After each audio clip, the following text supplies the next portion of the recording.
So if you're not sure how crimping pliers work, you can see that there's two holes on the crimping plier here. There's sort of a kidney shaped hole, which is right here, and that's going to be my first position. And then there's going to be this oval shaped hole here, which will be the second position to crimp down. So let's place this into the crimping plier. And the trick really, these crimping pliers are made for this size tube. So there should be nothing of the crimp sticking out on either side of the plier. So I just want to confirm my placing again. So I'm just over that little mark I made. I'm going to squish down so you can perhaps see that it's kind of formed this kidney shape here. So if I can't go any further than close.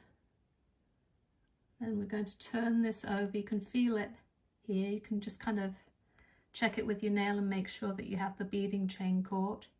So then I'm going to stand these two channels that you can see here. I'm going to sort of stand them up like this. This is going to cause, when I use the plier, it's going to cause this to fold down that way. Nice, neat.